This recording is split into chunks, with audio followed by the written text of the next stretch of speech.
Shanks, Byakuya, Itachi, Corolla, Thorfinn. Shonen clearly knows its way around badass characters, especially JJK. Every other character is cold, and people love having civil discussions about who they think is the most badass. But time and time again, one man, one Giga Chad is left out of the conversation. And that's the man, the myth, the legend himself. Todo Aoi!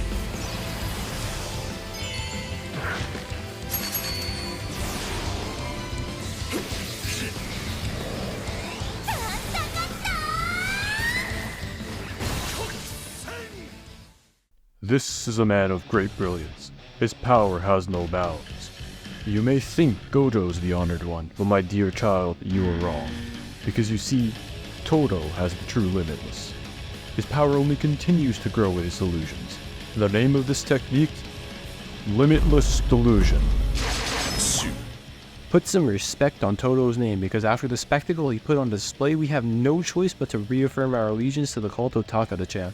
This man took a page straight out of All Might's book, hit a pose, and flexed on them haters. Did I not copyright this shit? And I'm not joking. For every single one of those rodents who has ever overlooked the true king, he came out here, whipped out his shit, and went to town on their asses. Time to boogie woogie. With the power of God and anime? Nah. With the power of My best friend and my brother, we will defeat the Gojo fans. We cannot afford to allow another Gojo incident to occur. Anyways, Aoi Todo is an amazing character just as much as he is a mentor to Yuji. From a narrative perspective, he's incredibly dynamic and complex. Even with his limited screen time, every aspect of his character has substance. Todo's character is a perfect fit for a major theme that runs rampant throughout JJK. Sometimes, it's better to be selfish rather than selfless. Gege Okatame constantly punishes Yuji for his selfless actions and rewards others for their selfishness. Villains and heroes alike. Mahito serves a purpose as a mirror opposite to Yuji. Mahito lives purely to satisfy his own selfish desires, to torment people, to bring anguish, to mentally destroy them. While Yuji's constantly trying again and again to become this pillar of selfless sacrifice, all to become this hero, to give himself some sort of purpose by saving everyone. And yet he never can. Yuji repeatedly puts himself in harm's way for the sake of others, but it never works. Shibuya is the breaking point. His selfless actions are basically the catalyst to one of the worst tragedies to occur in the modern day. It breaks him completely. All hope is lost. He's failed once again. He tried to be the hero who'd save everyone. He genuinely did. He did everything he did in order to save everyone, and yet Nobara's dead. Yuji resigns himself, ready to welcome the cold embrace of death. It's all over. He can finally give up. Except, a shadowy figure emerges out of thin air. From the beyond, it walks over towards Yuji, the rival of the true hero. Aoi Todo has come to save the day. He saves Yuji not with self-sacrifice, but rather with wisdom. He tells Yuji to cherish his life. This is a man who appears at the climax of a war between two ideologies and proposes a third. If that all sounds confusing, let me explain. Mahito lives on pure selfish instinct. He believes life just flows. There's no particular reason or purpose for life, and therefore he can do whatever the hell he wants. Itadori believes his life needs to serve some grander purpose, so much so that he's constantly trying to perform selfless acts of kindness for the sake of others, to serve as a cog that'll keep society stable. Whether it's through joining the occult club because they need him, or it's eating all of Sukuna's fingers to avoid tragedy, Mahito and Yuji are opposites in that regard. So who better to save Yuji in a fight of ideals than someone with a third outlook? If Mahito believes life is fleeting, and therefore lacks value, Todo is someone who believes life is dear and one should value the connections they have. The sound of the Gion Shoja bells echo the impermanence of all things. This is a quote from the Tale of the Heike. It outlines the fleeting nature of all things that happen in this world. It supports Mahito's ideology of a fleeting life. Nothing matters because it comes and goes, so why must we restrict ourselves with such suffocating ideals? Eat when you're hungry, so to speak. This is the line that signifies Todo's arrival. Todo appears, saves the day, and spreads his wisdom. But what's interesting is what comes after. We are the exception. It's a badass line, sure, but narratively it's art. It's called Todo. and it's art. In essence, what Todo is saying is although everything is fleeting and lacks value, we are the exception. It's a selfish outlook into the world, but it denies Mahito's entire speech. He's telling Yuji his actions do matter in the grand scheme of things. His life does have value, so get up and continue the fight. Like a true friend, he comes in and drags Yuji out of his darkest moment. It's beautiful. At the moment, Yuji's reached his breaking point, when he's finally begun to admit defeat to Mahito's ideology.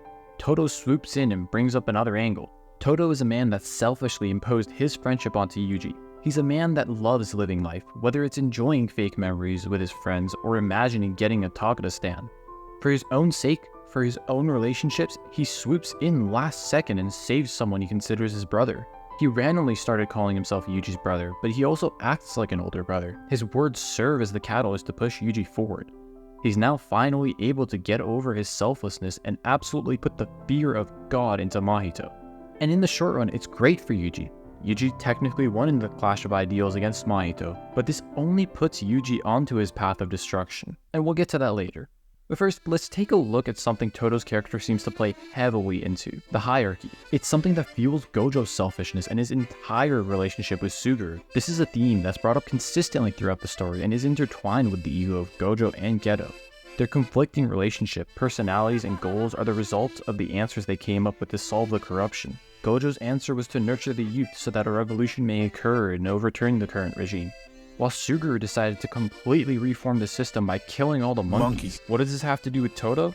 Well, actually a lot. Todo, in reality, is actually someone in favor of the system, whether it's conscious or not. His words and actions are completely in line with what the higher-ups want, and he pulls others to follow in his footsteps.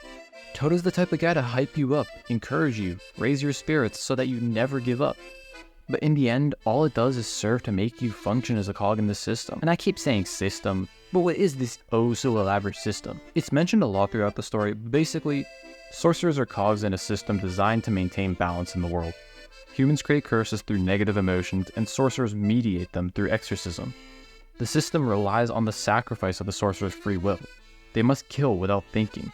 You are me, I am you. Sound familiar? Mahito kills humans for fun without thinking, and Itadori kills curses for the sake of his goal to be a hero. They're two sides of the same coin. Through the Shibuya incident, Yuji's character breaks. He no longer can say he kills curses for the sake of others. He now will kill all curses with no remorse. He will no longer think. So long as there's an enemy, he'll fight. And what was the catalyst for this reborn Yuji? Todo's words. Todo revived Yuji's spirit, but what came back from the resurrection was a cold-blooded, hungry wolf, ready to kill. Yuji relegated himself to becoming a cog in the very system that Gojo's out to destroy. Todo brings Yuji back into the fight, but at the cost of constantly reinforcing Yuji's bad habit of repressing his dark emotions. Through the words of Todo resonating with Yuji, who has Nanami and Nobara's demise fresh on the mind, Yuji is now set to destroy himself mentally. Todo throughout the story is reinforcing fighting for the sake of others. He advocates fighting for a selfless cause, but it comes from a selfish desire to feel alive. His entire relationship with Yuji is built on lies, but it makes him feel alive, and he selfishly uses that to selflessly sacrifice himself for Yuji. His love for his brother isn't a lie. His actions were never meant to condemn Yuji to a life of mental agony. And while what he said is true, Todo also has his own way of working around the corruption. What he teaches Yuji is a way to live alongside the corruption and thrive without taking it down. So maybe it's unfair to say that Todo is an advocate for this revolting system, more so he has no desire to destroy it. And so he preaches ways to live with it, but only time will tell where this path leads my brother. Now knowing this, surely you can see how Todo is honestly written with enough care that he could genuinely be the hero of the story. He's that important to the themes of the story, the same way Yuji, Geto, Gojo, Toji, Yuta, and even Maki are very closely tied to the themes of JJK. And that's why he's the GOAT. Whenever Todo comes on screen, his delusions take over like bromine expansion. My best friend. He either comes in and drops some cold ass line, or says the most wholesome magical girl shit you'll ever hear. He's so multi-layered. Somehow, Gege found a way to write a character who's delusional, bipolar, an otaku, and a scholar all at once. With one line, he'll add comedic value, narrative value, and thematic value. And although Todo is a lunatic most of the time, he's the type of homie that never lets you down. He always wants what's best for you so long as you've got taste. He has some of the most entertaining feats in all of JJK, and he does it through a comedic lens, even amidst tragedy. His lines and antics are always so out of pocket that you can't help but smile. It's the perfect touch to a story that seems to have such dark themes and topics. But as he's cracking some lighthearted fun, he's getting his point across. He has a way with words.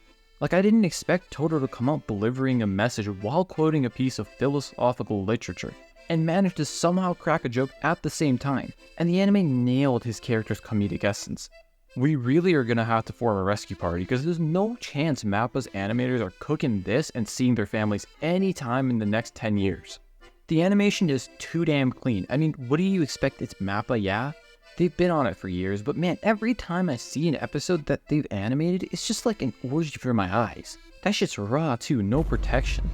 And just think, all this beautiful animation is going towards giving more exposition to a fight that I barely even remember reading in the manga. That also might be because I have memory loss, but that's beyond the point. The point I'm trying to make is this story, Jujutsu Kaisen, was already great in its manga form, depending on who you ask. But if Mappa keep pulling this off, I might not be able to read the manga again. Mappa did an amazing job. The animation, the pacing, the music, the dialogue, everything about Todo's last second appearance was top notch. Hehe, get it? Top knot, because he's got a top knot and top notch. I'll see myself out. Unlike me, Todo had a beautiful speech. It was powerful, it was beautiful, and it was motivating. Man, I almost thought it was air when you wrote that speech. It was so good that I had to look up the GOAT's voice actor, and while I'm not surprised, they've been proven to be great at giving speeches in the past. In fact, if I recall, there was this one fellow. So now, I leave you with one final question. Toji or Todo?